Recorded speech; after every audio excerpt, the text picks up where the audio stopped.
Only days before, Elijah had stood on the top of Mount Carmel and watched fire fall out of a clear sky. He had gathered the whole nation and the prophets of Baal onto that mountain, and at the time of the evening offering he had prayed one plain prayer, that God would let it be known today that you are God in Israel. The answer came as fire. Then the Lord's fire fell and consumed the burnt offering, the wood, the stones, and the dust, and it licked up the water that was in the trench. The people fell on their faces and cried out, "The Lord, He is God! The Lord, He is God!" It was the greatest day of Elijah's life, the day his God answered him by fire in front of a whole kingdom. And now, only a short time later, that same man is running through the wilderness alone, with no one beside him and nothing left in him, praying that God will let him die. What turned him around was a single message. Ahab tells his wife Jezebel everything that has happened, all that Elijah had done, and how he had killed all the prophets with the sword. And the queen, whose own prophets have just been swept away, sends Elijah a message of her own. "So let the gods do to me, and more also, if I don't make your life as the life of one of them by tomorrow about this time." One threat from one furious woman, and the man who had faced down a whole nation of doubters, and a hostile king the day before loses his nerve completely. He runs for his life. He goes south out of Israel and down through Judah as far as Beersheba, where he leaves his servant behind, and then he pushes on alone, a full day's journey into the empty wilderness until he can go no further. He stops under a lone broom tree, the kind of low desert bush that gives a little shade and nothing else, and he sits down in its shadow and asks God to end his life. "It is enough. Now, O Lord, take away my life, for I am not better than my fathers."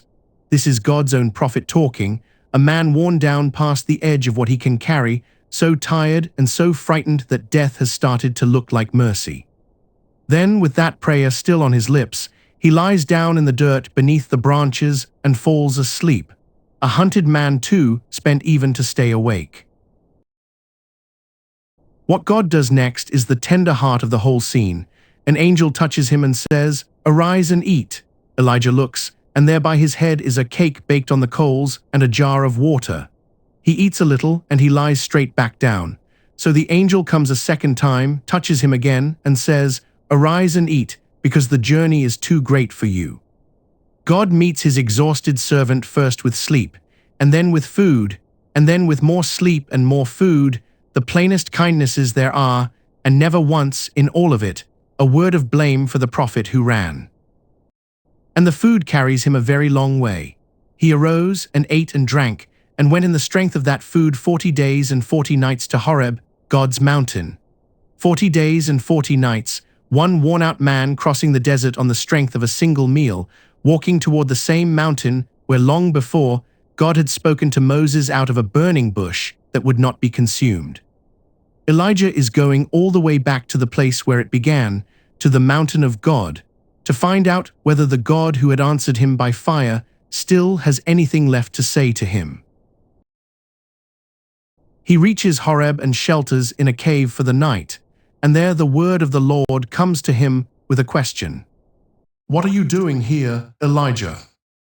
It is a gentle question, asked the way you speak to someone you love who has wandered off to somewhere they were never meant to be, and Elijah pours out everything he has been carrying.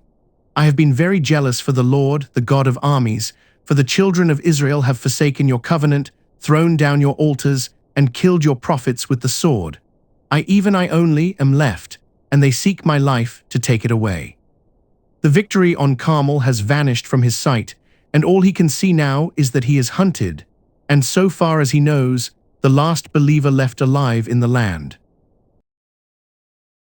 God's answer is to bring him out of the cave. "Go out and stand on the mountain before the Lord." And then something enormous begins to move across the mountain. Behold, the Lord passed by, and a great and strong wind tore the mountains and broke in pieces the rocks before the Lord, but the Lord was not in the wind. After the wind there was an earthquake, but the Lord was not in the earthquake. After the earthquake a fire passed, but the Lord was not in the fire. A wind strong enough to split stone, then an earthquake, and then fire, the very three things a man would expect the God of this mountain to arrive in. And each time, the passage says the same startling thing: the Lord was not in it. After the fire, there was a still small voice. Why was God not in the fire?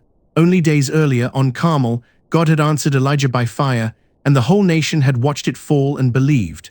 Fire was the very sign that had made his name.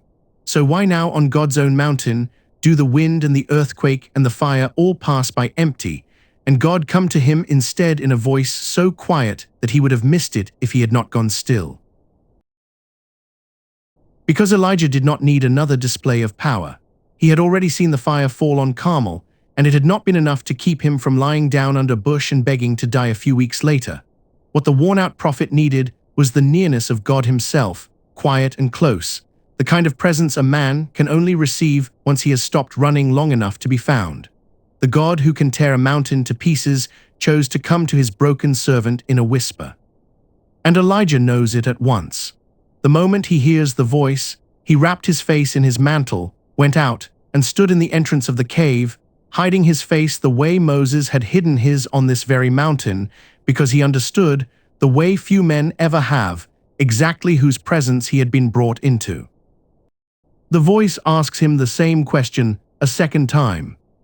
"What are you doing here, Elijah?" And Elijah gives back the very same answer, word for word, that he is jealous for the Lord and that he alone is left. He is still carrying it. God's reply does two things for him. The first is to put work back into his hands. "Go, return on your way to the wilderness of Damascus, and there anoint Hazael to be king over Syria, and Jehu to be king over Israel, and Elisha to take up the prophet's mantle in his place." Elijah is not finished after all. There are kings to anoint and a successor to raise up, and a road that leads back out of the wilderness he had crawled into. And then God corrects the one thing Elijah has been most wrong about. Twice the prophet has insisted he is the only faithful man left alive, and now God tells him the truth. "Yet I reserved 7,000 in Israel, all the knees of which have not bowed to Baal, and every mouth that has not kissed him." 7,000, 7,000 others scattered through the same country Elijah had written off as lost, who had never bent a knee to Baal, and whom God had quietly kept for himself the whole time the prophet believed he stood alone. His fear had counted the faithful down to a single man. God had counted them in the thousands. Elijah came to Horeb a day past the end of his strength, certain he was the last man standing and ready to die under a bush. He leaves it fed, answered, handed real work, and told plainly that he had never been alone. And the God who met him on that mountain did not come in the wind that broke the rocks, or in the earthquake, or in the fire that had answered him in front of the whole nation only weeks before. God came in a voice low enough that a frightened and exhausted man had to grow quiet to hear it, and it was there, and not in the fire, that Elijah finally heard him.